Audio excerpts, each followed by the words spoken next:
Bro, I can you a white light. Can I show you something? All right, so let's really quickly have a look at what we got for lab. So Shannon, I know you're here. Basically, our lab today was kind of reworked from what the initial plan was, and it's okay. We just kind of did an adapted lab, but we do want to look over our data a bit. So what we did was an iodine clock, and I'll have the whole video out later, so it will make sense. But let's look at this data here. And the reason I stuck this little one in the middle is because I need to make another row in my table. But I need another row for what the delta was. So I just stuck the delta on the line. So basically, your first sign of color change is the first time. This is when it was complete, and then there's your delta in the middle, how many seconds it took. So having a look at these, how long, which one of these started first? Was there one that started particularly later than the others, or? Yes. Yeah, the one in the middle seems to be the one that started later than all the others. Yeah. And that seemed to be pretty consistent data. Well, the one on the right's a bit off. This one here, yeah, this one here seemed to start a little later than the others, but I'm not sure how consistent that was or whatever. But if you look, this guy here, pretty consistently, he started last, the one in the middle. And the one in the middle had our 15 drops of solution A and our 10 drops of water. So if we look here at when they were complete, though, which one was the fastest to get to completion? Far left. Okay. And why do we think that is? Less amount there. Right, Less amount to, and then I gotta get answers for my video. For it to do what? So what's happening there? I don't know. We're trying to make, so remember we talked about how we're trying to get the iodine encapsulated in that amylase helix, remember? So we had to evolve, if you look here, this was how we get a color change. And we had to try and evolve as much elemental iodine as we possibly could. And some of that occurred in the second reaction. So as far as which one of these was likely to finish last or finish first, this one had less elemental iodine to begin with, right? Because it had less of its solution A to solution B. We had a lower concentration here. This was way more dilute because it was 5 drops of solution A to the water, 20 drops of water. So because of that, it finished more quickly. It didn't have as much to do, basically. And in this case, it took longer because there was more of it to be consumed. Does that make sense? All right. Does anybody have any thoughts on that, or? Not really. Okay, so then our last question to look at for lab was this one here. So what are some sources of error, and what are some things you could do to make the lab more efficient or get more accurate results? So the biggest one was, like, obviously we didn't all perfectly drop them at the same rate, just because it's not possible. Mm-hmm. So we need one of those Connect 4 things where, like, you pull the tab and it all drops at the same time. They all drop at the same time? But Mm-hmm. with a titrate. There you go. Yep. And different sizes of drops, and Yeah. Alex somehow squirted all of his in. Yeah, that happens. I'll probably want to help. So yeah, they do make these. You've probably seen the contraptions. They're micropipettes, and they use them. They use them in usually medical or biological labs, and you squeeze the little button on the top, and there are like 4 little nozzles that all drip out, and you put them in these trays. Yeah, have you ever seen them, the little trays? Okay, well, they're little trays of these little itty bitty tiny tubes that are like this tall. They usually hold like about 5 drops. They're little tiny tubes. You like the things we use today? They're just smaller. Way smaller. So anyway, I tried to get strips of those, and they would only sell me like 1,000 strips for $200 or something, and that was not going to work. So then I tried to take some individual ones, because I have some individual ones, and hot glue them to a popsicle stick, and it became a hot mess. So we gave up on that. All right. So anyway, that was just kind of a light and easy lab today. It's just a complete or incomplete. There's no grade on it. And for anybody who's absent, just go online and watch it and comment on it as soon as I get it uploaded. So today's lesson, we're talking about rates a lot, right? A lot about rates. Yes, go on. Okay. So energy transfer and using enthalpy reaction rates. All right, so what affects the rate of a reaction? So there are lots of things you can do to speed up or slow down a reaction. And what do we call the science of studying chemical reactions? You know what it was? Kinetics, chemical kinetics, yep. And there are, like I was telling the first group, there you could do your whole PhD in chemical kinetics, and it could, I mean, you could go deep dive into it. I was telling them it's interesting how many little specialties there are within science in general, where you could break something down to the nitty gritty. And so like when I was in college, we had just gotten 2 new biology professors, and the head of the department was still there and everybody else was new. So the head of the department was my advisor, and she was awesome. And her specialties were like neurobiology and entomology and that kind of stuff. She was into all the neurobiology stuff, but also into the bugs and worms and all that business. And then the 2 full-time professors that we hired in that year, one of them was really into microbiology and genetics, and the other was into ecology. So she was the one who would take you out and slog through ponds and get frog eggs or whatever out of them, right? Like that was her thing. She took the kids to the Bahamas for some scuba diving thing every summer if you wanted to go. But they were trying to hire like a professor in residence that would come for a year, basically, and they were trying to fill the gap in discipline. So they wanted somebody who specialized in botany. So they kept getting these people who had, were just finishing their PhD or whatever and wanted to come teach for a semester, a year. And they asked some of us if we could help sort of host them and show them around. So I got this guy. And of course, it's a women's college, so it really helps to have a student say, this totally strange man belongs here. He's not some random dude that nobody knows wandering around campus because no one's ever seen him. So my sophomore year, I agreed to kind of host and show this dude around. And he was staying in one of the little guest houses on campus. And I went over to get him, took him over to the science building to show him around the science building. And turned out that his specialty wasn't just botany, which is what they wanted. Somebody who did plants. It wasn't just botany, it was paleobotany. Yep. So he studied prehistoric, long deceased, plants. But specifically within paleobotany, his thesis and his PhD writing and research was on these ferns, this very specific species of fern that is long since extinct.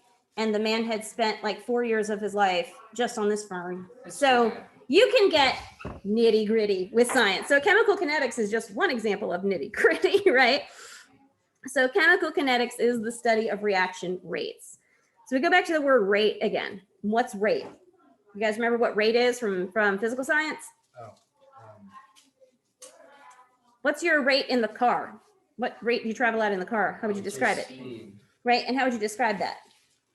How fast are you going? Just, How does the state regulate your speed? There you go, miles per hour in this country. Miles per hour. Okay, so it's distance. Yes, whole distance over time, right? So when we're talking about chemical kinetics, it's more a matter of change over time because it's not really distance we're measuring, but change over time. So here is an example. We've got substance B, substance purple, substance green. So at this point, at the beginning of this reaction, we have mostly purple, way up here, number of molecules, and almost no green. And as time passes and they're together, they ending up as all green. And this right here, which is kind of your equilibrium point, right? Where you've got equal amounts of both. This is what you can shift. You can shift it right, you can shift it left, you can speed up your reaction by moving it left, you can slow down your reaction by moving it right. So balance coefficients appear in rate definition. So here's your reaction rate. This is the speed at which a chemical reaction takes place. It's specific for reaction rate, not just rate. And these are the things that we look at. for increasing or decreasing reaction rate: pressure, temperature, surface area, concentrations, and catalysts. So today in lab, which of these were we focused on? Focused on, but we did temperature. Concentrations. Oh, rates of reaction. Surface area and temperature. And we Mhm. Now also it's just for the concentrations. It's Yeah, mainly so to get the concentration. solutions made, we did pay attention to temperature and surface area. And then once we were actually reacting stuff in the final reaction, it was concentrations, right? So the reaction rate is also, you can describe it as the change in the amount of reactant or product per unit of time. So if you have it as the rate of reaction is equal to the amount of reactant used over time, you could also say the inverse is the rate of reaction is equal to the amount of product formed over time. So the more reactant you use up, right, as your reactant gets used up, you're making more product here. So if your answer here is lower, the smaller the number you get here, the larger the number you're going to get here, right? You have less reactant left because you're using it up. As time goes by, it's less reactant, and that means more product. So what's the relationship between these then? Inverse. There you go. They're inversely proportional. Exactly right. That's this guy again. You remember him? He doesn't really have a name. Like, I tried to find a name for this dude. It's like a funny Jesus fish. This type, it's been twisted once. He looks like a Jesus fish that's not pointy enough. So inversely proportional to the time taken. So your change in the amount of reactant or product over time taken. So your rate of reaction is your inverse. This little guy means inversely proportional.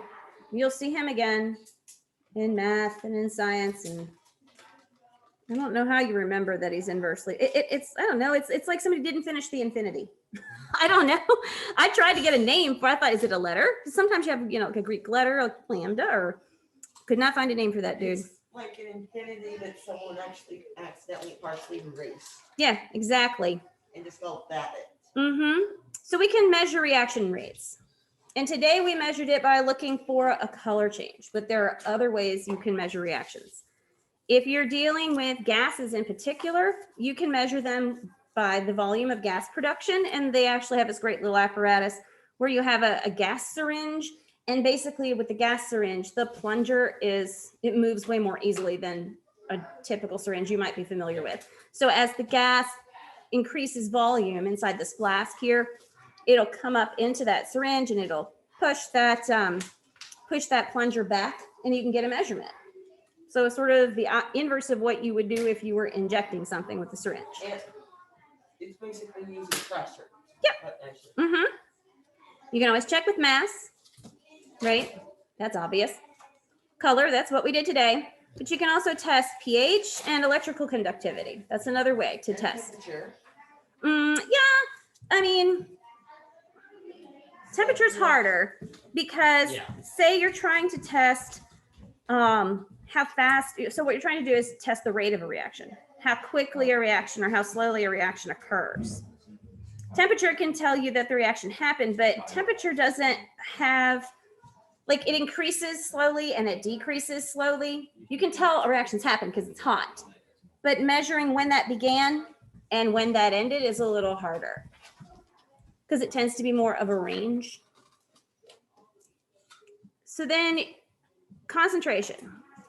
You guys have this in your notes. Concentration must often be measured. So again, a measure of A, here's your example of a certain number of moles of A and a certain number of moles of B.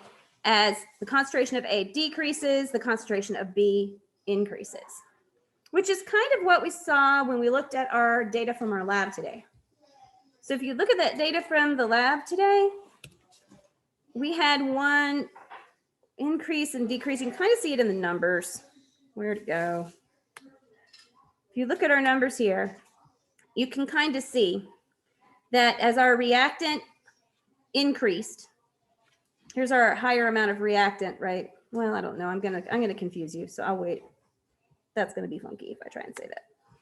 We'll go back to this one. There we go. So reaction rates can be represented graphically. Of course, everything's represented graphically. This one's easy. I mean, look at this. They even labeled it original reaction, faster, much faster, faster and more faster. What's the amount of energy needed to get the reaction started. You guys remember what that's called? Activation energy. Okay, so here are some factors that affect the rate. So increased concentration. So think about it this way. If you want to buy a raffle ticket and you want to win, okay, you want to win a raffle, let's just phrase it that way. Or do you have a better chance of winning if you buy one ticket or if you buy 100 tickets? 100 tickets. Yeah, of course. Unless you buy 100 tickets, they're all the same number. That's true. So when you have more tickets in the ticket bowl, ticket tumbler, whatever they're using, you're more likely to have your ticket pulled, right? So in this example, they have a few molecules. So there are a few collisions. This would be an example of you only buying one ticket. You're not lucky. You're not going to get that hit very often because there's just too few chances, right? And you get a low reaction rate. And here you got this increased concentration. So you have more molecules, more collisions, and your reaction rate is going to be greater. So concentration affects non-collision reaction mass. So here's collision theory. Now, collision theory has three parts, right? Obviously, particles must collide for a reaction to occur. You have to have sufficient energy, and you have to have correct orientation. So here's my Legos that I had for today. I got one of these little dudes, what do we call these? 1x2s. There you go. And then I have the 2x4. 2x4. All right. Got these dudes. So if I were to say that these are two different substances, particles, and when they combine, it represents a chemical reaction. It's a new thing formed. Okay. They have to collide in order for that to happen. They don't collide, nothing happens. They just pass each other, right? They have to collide with enough energy, because if they collide like this, even if they're like perfectly aligned, if they collide like this, they're not going to snap together, right? They also can't collide, bang, and bounce. And that's what happens if they're not aligned properly. So correct orientation. This guy here can slap into the side of this guy all day long, and it's not going to connect. The orientation isn't right. It has to be aligned properly. It has to have enough energy to click into place, has to come at it in the right position, and they have to hit to begin with. So the more 1x2 red Legos that I have bumping around, the more likely this blue one is to find one. Yeah. Right? So that's the concentration part. And is there a spider? There had been a spider. Oh. There's something hanging above you. Oh, there is? Yum. I don't see it from here, but I if you find it, let me know. I'll let it outside. see something. It's a black dot. It could just be dust because I have not had an opportunity to clean it. Thanks for pointing out my dust. Okay. That's like a really tiny spider that is also legless. So Oh, yeah, I see it now. And it's been Legolas there the for spider? several weeks, actually. So this is a very, very comprehensive chart here. I'm going to try to remember to stick this in the weekly email because it's super duper comprehensive. Oh my god. So if we break down each of these and look at them one by one, which I'll do in a minute, I think. Pressure. Why is that in this order? I swear I thought they were next broken down. Are they not? Oh, I broke them down for the little dudes. That's right. So here's the... Oop, I went by it twice, guys. So you've got your collision theory. In order for a chemical reaction to happen, they have to collide. They have to have the right amount of energy. They have to have the right orientation. You can increase the concentration of the reactants, which is going to increase your chance of the collisions being successful. You can also increase your temperature. So if Ethan and I are just chill, he's sitting there, I'm sitting here, we're just hanging out, we got low energy, it's not very likely that we're going to smack into each other to begin with, right? But if our energy is increased and we're bumping around, we're more likely to smack into each other. What is the measure of kinetic energy of particles? What do we call that? What's the term? Temperature. Temperature, right? So if you increase the temperature, you increase the likelihood that Ethan and I are going to knock into each other while we're flinging about the room. So yeah, there you go. Right. Now, if Ethan had, let's say that Ethan is carrying a, what's a good thing? All right, Ethan, you have a bucket, one bucket, Nice. and I have a ball, and we're bouncing and chasing each other around the room. And my goal is to get my ball into his one bucket, right? There's that. Or maybe Ethan, instead of having one bucket, maybe Ethan has his entire front covered in buckets taped on him. When do I have a better chance of getting? I have a better chance when he has more buckets, right? So that's kind of like the surface area analogy. If you have more surface area, you have a more likelihood that the part of me that needs to connect with the part of him that will allow the connecting will actually connect. So with gases, you can talk about pressure. And that matters because gases can be compressed, right? So if you decrease the volume, you've increased the pressure. Now your particles are closer together to begin with. So that's going to increase your chances of a reaction. And then the last thing is a catalyst. What's a catalyst? You guys know what a catalyst is? I know the principle of. You know the principle of a catalyst? What's the principle? Well, they can be added to speed along the reaction. So a catalyst is exactly that. It's added to speed along the reaction, but it doesn't affect, it's not involved in the reaction. It's not a reactant or a product. It's not something that is going to be involved in the actual change that's occurring.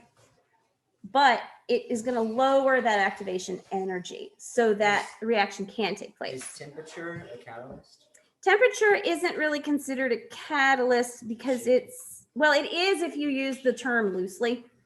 Like you could say it's a catalyst if you're using that term sort of more like a literary term. Like in stories you have catalysts, right? Yeah. Same idea. But catalysts are typically, in this sense, other chemicals that you would add. And there are laboratory chemicals you add for catalysts, and then there are catalysts that exist in nature, and those are what we call enzymes, right? So if we look here, here's the pressure on gas, how pressure affects gas, which I think is probably the most obvious one of all. If you're going to squish the volume, you're going to squash all the particles closer and closer together, and your likelihood of them smacking into each other to begin with has increased. You have the size that the two people are running around in. Yeah, exactly. It's Ethan and I are running around in this room, and then somebody comes in with a bulldozer and packs us into that corner. We're gonna smack into each other a lot, right? I mean, that's what's gonna happen. You just got rolled. I did just get rolled by the imaginary bulldozer. Yeah, we have been bulldozed, and I feel like that a lot these days. Quite often, I feel as if I have been bulldozed. That sucks. So how are reaction rates explained? They're explained by rate laws. So I want you guys to understand the concept of rate laws, but I don't want to get super picky with them. Like I said, you can make chemical kinetics hi baby. You can make chemical kinetics your entire lifetime. If you love it so much, it can be.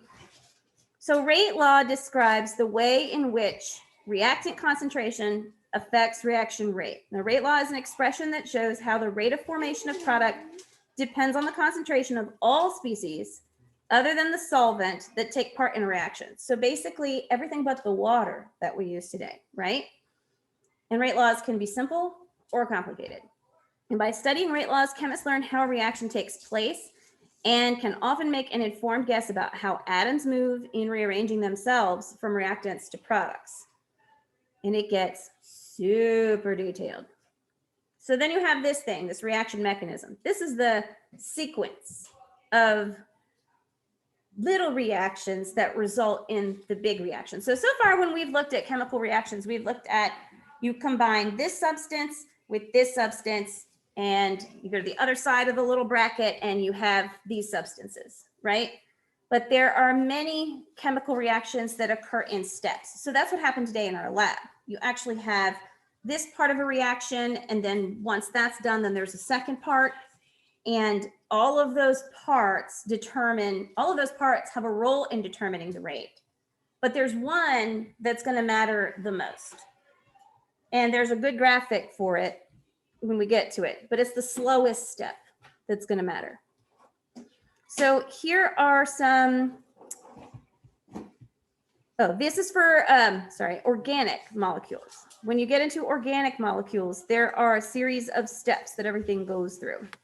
And these are types, those are the types of steps. They can call them, you have a substitution step, an addition step, an elimination step, a rearrangement step, all kinds of steps. So when a reaction has more than one reactant, that shouldn't be there. This should go first. Hang on. So determining a general rate law reaction, order, use that little exponent n, right? You saw this in your book. And usually it's a whole number at 1 or 2. That should be here first. So for a reaction that involves a single reactant, the rate is often proportional to the concentration of the reactant raised to some power. So here's your K again, right? K of the reactant to the power of n. So n is what they call the order. Can be a whole number, can be a fraction, can be 0. And K is your rate constant. K is always that constant, remember? And a proportionality constant that varies with temperature. When a reaction has more than one reactant, a term in the rate law also corresponds to each. So when you get super involved in chemical kinetics, you've got these reactions that are broken out step by step by step with all of these little rate constants and exponents, and they tell you how things happen in exactly which order, step by step by step. It's super granular, like it's super duper granular, which is why people can spend a lifetime on this. So reaction mixtures. So here's an example of one. You start with equal amounts of nitrous oxide and what's this guy? Oxide. And then you start Ozone. ozone. Yeah, start with equal start with equal concentrations of reactants. And then you triple the concentration of either reactant and your reaction rate is going to be 3 times faster. If you triple the concentration of both reactants, now it's 9 times faster. So this is where the proportionality comes in. Again, we aren't going to I don't want you guys to get picky into it, but understand that it's like a chapter in your book does not cover. So here is where you determine your rate. Remember I was saying there are all these steps and they all have a factor in determining the rate. It's the rate determining step that matters. And this is the thing you guys need to focus on out of all of this rate business. And it's that the slowest step in the reaction is the one that matters. So this is a fabulous graphic. It's this funny little hourglass looking thing. And you have a very thin tube here and then a wider one and a wider one. Even if you flip this hourglass upside down, whatever bulb is on the bottom is not going to fill until everything has made it through the most narrow portion. That is your rate determining step. So if you have a chemical reaction and one of those steps is slower than the other steps, that's the guy that determines how the whole thing goes. So the other steps they will call intermediates, and they're fast. They can be faster, they can be slower, but they're never going to be slower than your rate determining step. And this is what I was telling you chemical kinetics gets to look like when people get super involved. That's neat. Yeah, so your intermediates, those are the species that form but are not consumed by the reaction. So here is an intermediate. You have the first step of the reaction. This is all information telling you how quickly those steps went. And then you have this guy formed. And then from this guy, it continues on to do other things. But it gets super granular and very involved. So good old Professor Dave, he explains it a little bit. I love this dude. Yeah, this is pre-haircut. Thank goodness. It's my favorite Professor Dave is pre-haircut, Professor Dave. It's Professor Dave. Let's talk about kinetics. I do love this guy. Kinetics is the study of reaction rates, or how fast a reaction goes. There are a lot of reasons why one chemical reaction might happen in the snap of a finger, and another might take a whole day. So let's learn about what those reasons might be. Reaction rates are generally measured as an increase in the concentration of products per unit time, or molarity per second. So for the following reaction, we can discuss the rate as the change in the concentration of each product over the change in time, or the change in concentration of reactant over change in time. That one will be negative since we are using up the reactant to make products. Remember, the triangle is a capital delta, and it means change in, and brackets mean concentration. Rates of change will obey stoichiometry. So for example, if we look at this reaction, we have to understand that oxygen appears 1/4 the rate of NO2 and at 1/2 the rate at which N2O5 disappears. We can measure rates of reaction in different ways, but any method will involve measuring the changing concentration of a substance. For example, if the product of a reaction is a gas, we can measure the changing pressure of the gas being produced. If a reaction goes from clear to a colored solution, we can monitor the light absorbance using a spectrophotometer. But whatever we do, we can use the data to plot concentration versus time. When looking at this data, we can calculate the instantaneous rate, which is the rate at any given moment. We do this by looking at the slope of the tangent line. This is a lot like point, physical science, right? or the line We did that the same just thing. touches an individual point on the line. This is more precise than taking an average value over a range of points. The rate will always depend on the concentration of one or more reactants in some way. The relationship between the rate and a particular concentration is illustrated by the reaction order with respect to a particular substance. For example, let's say we run a reaction several times with different initial concentrations to see what it does to the rate. If we keep everything else the same, but we double the concentration of one reactant, and as a result, the rate doubles, then the reaction is first order with respect to that reactant. Instead, if we double the concentration and the rate quadruples, the reaction is second order with respect to the reactant. And if a change doesn't affect the rate, it's zero order. The overall reaction order is just the sum of the orders from the individual reactants. So if a reaction is first order with respect to each of two reactants, it would be second order overall. We can describe the kinetics by using a rate law. Let's say we have the following generic reaction. We would write the rate law by representing the concentration of each reactant raised to an exponent that reflects the reaction order. These exponents are not related to the stoichiometric coefficient from the chemical equation and must be determined experimentally.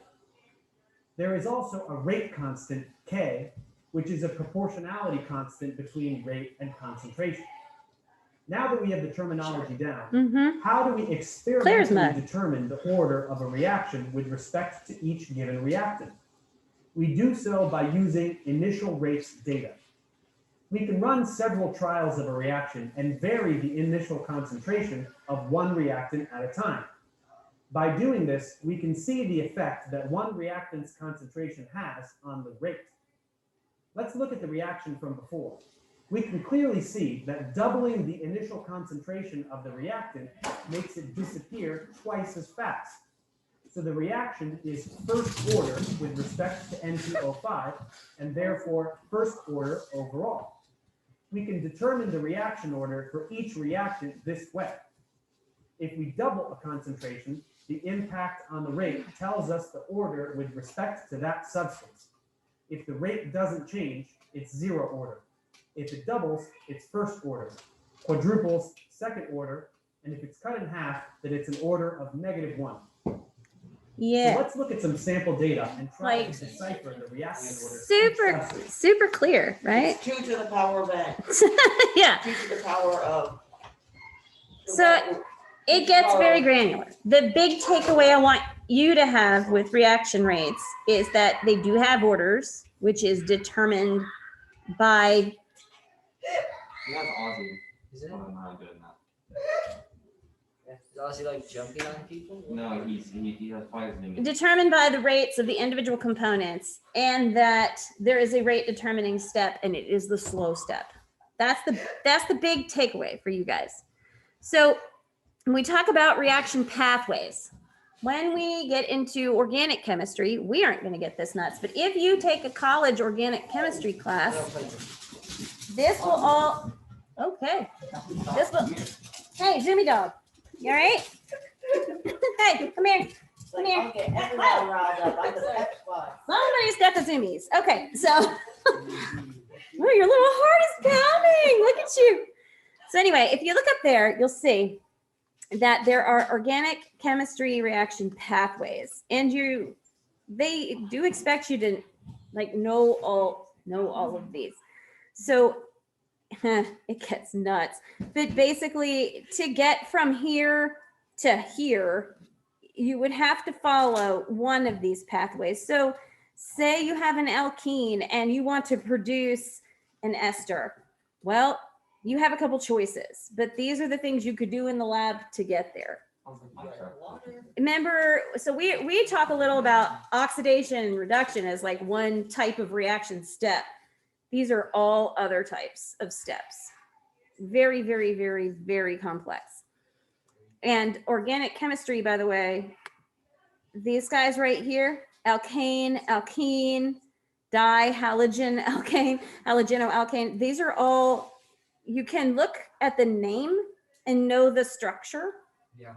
Based on, you can look at the name and know the structure, because whether it ends in, see, this ends in keen and this ends in cane, and those both mean something different. And it, yeah, I'm sure they do. they do. So here's your activation energy again. That's the minimum kinetic energy that particles must have for reaction to occur. And here's where you get, here's your enthalpy, right? There's your energy within the system. And you can lower this activation energy with your catalysts. And so here are some activation energy model diagrams. Oh boy. So there's one. And this is oxidation of glucose. And the reverse path would be photosynthesis. So the other word here would be respiration. So remember that respiration and glucose are, respiration and photosynthesis, sorry, are reverse reactions, the reverse of one another. So this is the energy you would need for the reverse reaction versus this energy you would need for the forward reaction. Dudes love this stuff. They get all into it. So your activated complex is the unstable arrangement of atoms that exists momentarily at the peak of the barrier, right here, right before you just, when you're building up that energy and you're ready for the reaction to go, right at the tippy top. It's unstable and it's a little crazy. It's a wild party right there. This is like, look at it this way. This is the party ramping up. Everybody's having a good time. This is when the party gets to its craziest state, and somebody's now called the cops and it's done. Like this is where this is the end of the party. The reaction was, somebody calling the cops on your party or whatever. That's when it just gets very, very unstable. And then your bonds break and your reaction goes ahead and completes. So your book talked about hydrogen bromide requiring a different diagram. Did you see that in your book? So the decomposition of hydrogen iodide is exothermic. Decomposition of hydrogen bromide is endothermic. And it talked about how it needs a different diagram because of its whole endothermic process here. And did you see this part? I don't know why they threw it in. I think just because it's interesting. You're not going to do anything with it today or next week, but it's cool. Look at that. Right? Okay, that's kind of how I was. Okay. So not all collisions are going to result in reactions. We talked about collision theory, but not all collisions are going to result because orientation matters. So this is when we were talking about molecules having to have the correct orientation. If you've got the what was it, nitrous oxide that we had, wasn't that what we had earlier in here? And then the ozone, like those oxygens can bounce into each other all day. They're not going to do anything. Yeah. And then, so you have to have things lined up correctly, like I was showing with the Legos. So when you get to the conclusion of that whole concept, which we've talked about a fair amount, your molecules must collide with sufficient energy. That's your activation energy. They must collide with proper orientation. And a collision that meets those two criteria that results in a chemical reaction is known as successful. So here's your collision theory reviewed again. Whoop, whoop, whoop. Correct orientation. Got to hit each other to begin with. And you have to have the right amount of energy. Those are the big things for you guys. You guys have to know collision theory for me. Like really understand those 3 points. Things you can do to increase the reaction rate. And the fact that reaction rates can get super duper complex, but it's the rate determining step that matters. And the catalysts are going to lower the barrier. I tried to figure this out. So I put it up to see if y'all could figure it out. I'm trying to figure out why this diagram is the way it is, but it's supposed to show you that the catalyst is decreasing your activation energy. And I think somebody just leveled the hill for this guy because he's using a tool here. The catalyst was a bulldozer. Because see, he's using the tool, and the tool's supposed to, make your work easier. So But I'm the not. Catalyst just bulldozed. I think that's what happened. Cut off the hill. The hill was leveled, and that was the catalyst. Yeah. That's my guess.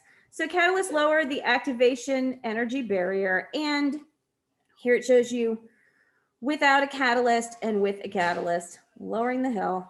I think that's what they did for that dude. Now, catalysts formed in nature are enzymes. They're everywhere. You have enzymes all around you, in you, everywhere, constantly. You couldn't live without them. Yum. So large enzymes are large protein molecules which catalyze metabolic processes. So here's some examples of some. Do any of these sound familiar to you? Any of these look like anything you've ever heard of? I've heard of hemoglobin. Yeah. I've heard. Yeah. Where's Horseradish. Horseradish peroxidase. That's a great one. Where's hemoglobin? Hemoglobin's in the middle? The top? Yeah, I've heard that one. That's it. Mm-hmm. Cholesterol oxidase. That's like my favorite one. Yeah. It tastes so good in water. I like horseradish peroxidase. Yeah. Mm-hmm. On soup. Oh my god. So good. Yep. You put some crackers on that. Oh. So here's how your enzymes work. So your enzymes work on substances that we call substrates, and it's very much a lock and key situation. So I was telling the group earlier that there's a lot of lock and key when you get into biology in particular. There's a fair amount of lock and key here in chemistry, but when you get into biology and these larger organic molecules, there's a whole lot of lock and key going on. So for example, last Friday, when I went and got my COVID shot, Sure. they gave me, well, actually what they gave me is some mRNA that looks a lot like COVID. So have you guys anybody who's been out on the road lately in Forsyth County, have you seen the big light up billboards with the FBI most wanted guy on them right now? Because they're everywhere. Okay, so there's some dude that was last spotted in this part of Georgia, and he fled from Connecticut, and nobody can find him. And his face is on all the like video billboards that he do? he murdered somebody. so anyway, his face is everywhere. And I've never met him, right? You've never met him. But when you see his face, you recognize him and you would know what to do. You would go, okay, I see him and I'm going to call the cops, right? That's how antibodies work. So when my body is exposed to this piece of genetic material from the virus, it recognizes it as bad and it builds an antibody for it. And an antibody is essentially a key. And so if I come in contact with the actual virus, it's a specific lock. And my body already has the specific key for that lock. And it'll go up and it'll lock it, and that should keep it from being able to multiply. Viruses straddle the line between what we call alive and not alive. So when we get to talking about viruses, and even worse, like viral particles like prions and stuff like that, it's very, very tiny, complex stuff. But when you use the definition for what is alive, they don't quite meet it, but they meet some parts of the definition. They are able to replicate their DNA, or RNA, but they don't, so they reproduce, which is one of the things we consider a characteristic of a living thing, right? They do reproduce, but they don't do a lot of the other things. And they don't have a full set of genetic material. So that's how enzymes and substrates work in the same way. You have these substrates that fit the lock. They're like the keys that fit the enzyme locks, or the other way around if you want to think of it that way. So for example, one of the substrates that you might take into your body would be sucrose, which is what? Sugar, right? And you have an enzyme that you produce called sucrase, and sucrase is located in your small intestine. That's where you produce it, but it will work on sucrose, which is necessary because if not, you would have so much sugar in your body that you would not be well, right? You probably end up dead. You would, yeah, could end up in a coma. That might also make your blood syrupy. There's all kinds of things that can happen. So for your homework, why must coefficients be included in the definition of reaction rates? What'd you say? I said because adding a coefficient can change the concentration, and concentration is one of the things that affects reaction. Right. So rates of concentration change for species that participate in the reaction and are proportional to the species coefficient of the chemical equation. So therefore, in order for a rate of reaction to be defined in a way that is independent of the choice of species, the rate of concentration change must be divided by the corresponding coefficient, which is a wordier way to say what Michael just said. So then you also had, why does pressure affect the rate of gas reaction? What'd you get, Jack? Oh, when you increase the pressure, the molecules have less space in which they can move. Mm-hmm. It increased, the probability of a collision. That's Yep. what I meant to say. Which increases the concentration. Squash. Right. How about, what's the order of a reaction rate if the rate triples when the reactant concentration triples? First order. First order. There you go. N equals 1. That's your first. Very good. So if it triples when the concentration triples, it's just going to be first order. And then here's our lock and key. So who can explain the lock and key? You want it, Michael? Why is the phrase lock and key used to describe microelectronics? Mm-hmm. Because only exact substrates fit certain enzymes, like how certain keys only fit certain locks. That's exactly it. Yep. There you go. They match up perfectly, right? Ding, ding, This is a ding. very hard question. Yeah. Took me hours. Very hard. So the enzyme and target molecule have or substrate have complementary shapes, the same way a lock and a key do. All right. So what you guys are going to get today from me is your Q4 packets. Yeah. And I want to make sure real quick that, I'll go this way and do it, that I give you a quick heads up on something.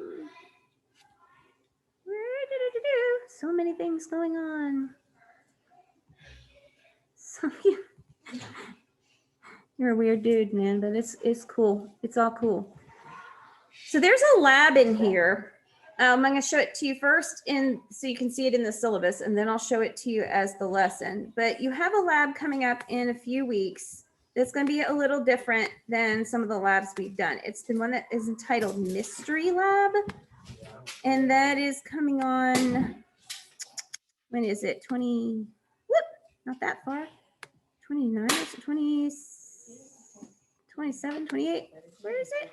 You still want us to turn in the homework, right? 29. Yeah, you can turn in so I see you got it. So 29.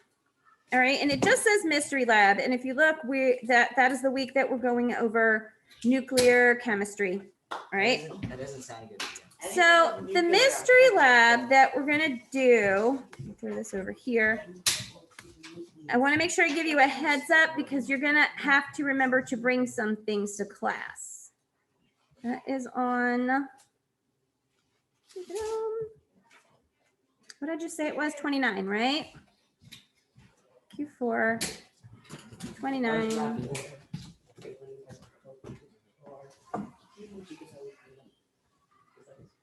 We need to bring like an internet connected device, right? Yep, I already saw it.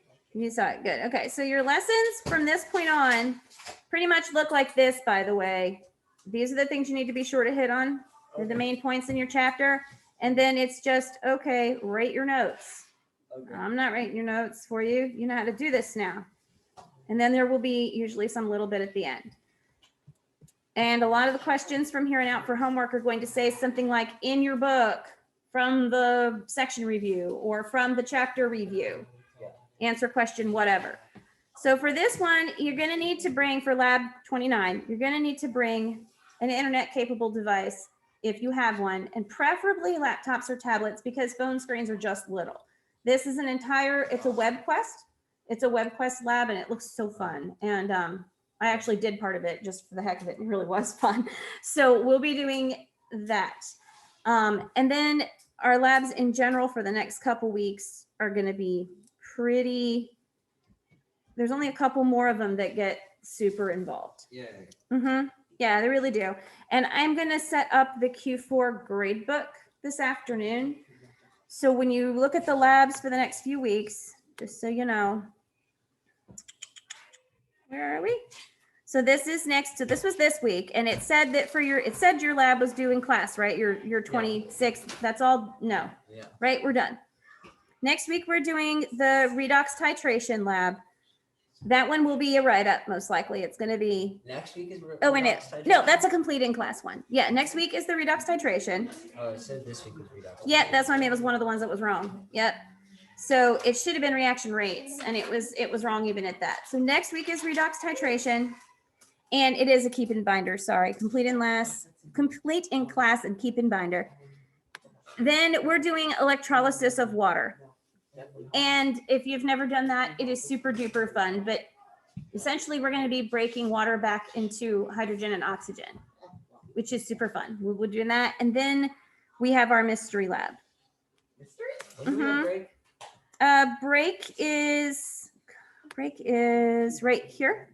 So week after next, after the electrolysis We lab, have 2 weeks. we have a 2-week break, right? And then we come back and there's going to be one more that I think, 2 more that are really, really going to be super fun and involved. So after the mystery lab, which is not equipment, but WebQuest stuff.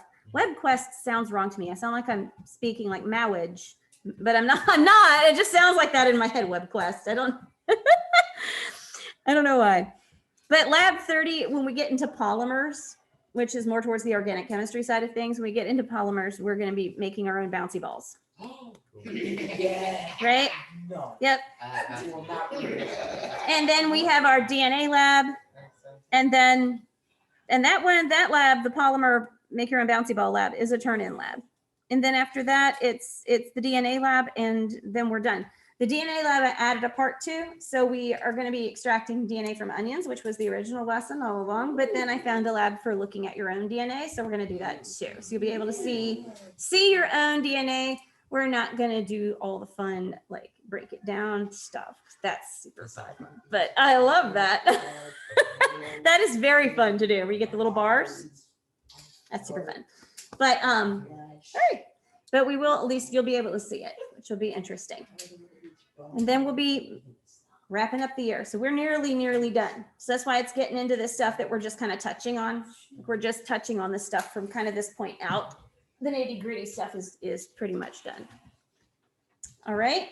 I'm going to give you guys a little bit of a break, I think, to get yourselves situated before Jackie, unless you have any questions for me. For this chapter, it's what I say. 3 steps, 3 parts of collision theory, right? You need to know what those are. You need to understand about rate determining steps and the things you can do to change your reaction rate. That's it. That's all I really want you to know. Big picture stuff. A lot of this from here on out is big picture stuff, because we've done our nitty gritty.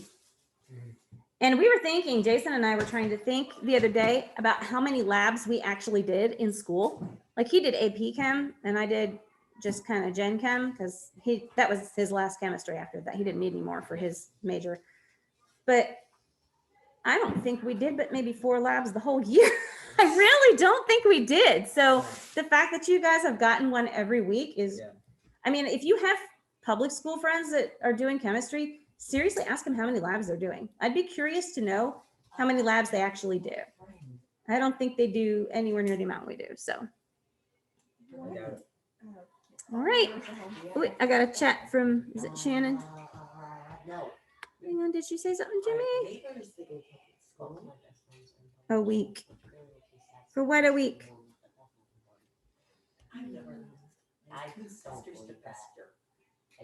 Anybody know what Shannon meant by a week? How many labs? Like how many labs a week? Like how many in general for public school kids? I don't think they're doing one a week. You only did 4 in general. Oh, me? No, in public school when I was in high school, I think I did maybe 4, 5, maybe 6 the whole year. Now in college, it was every week, if not more than 1. Like, oh, okay, yeah. We actually had a lab set up. There was a whole day of school that was just lab for one class, like 4 or 5 hour lab sessions, and go to lunch. Oh yeah, go to lunch, come back. Lab was like a huge block of time. And we would set up something, especially if you ever take a histology class. So histology is like cells and then cellular preparations for slides and stuff like that. But histology, it involves multiple steps of drying out the specimen So you have to put it in like a desiccating alcohol bath and then go away for an hour and then come back and then go away for an hour. So okay, you're going at 2 and you're moving everybody's slides, and you're going at 3 and you're moving everybody's slides, because it would take your whole day. Uh-huh. Is that where you did the mouse spring? Yeah, that was histology. I got that one upstairs still. It's cool. Not all the actual brain is a piece. It's a little, like, what? It was a whole lobe. Yeah. All right, well, I'm gonna let you guys go before Miss Jackie is down here. Give you a bit of a break, get situated. Say what? House spray, a little bit of garlic, a little bit of butter. Delicious. All right, Shannon, catch you later. Be sure you get your Q4 packets off that table before you forget about them. I'm saying I did, Rico, but I really just. Hey, you did Did something. really That's good. more than most people do. I'll take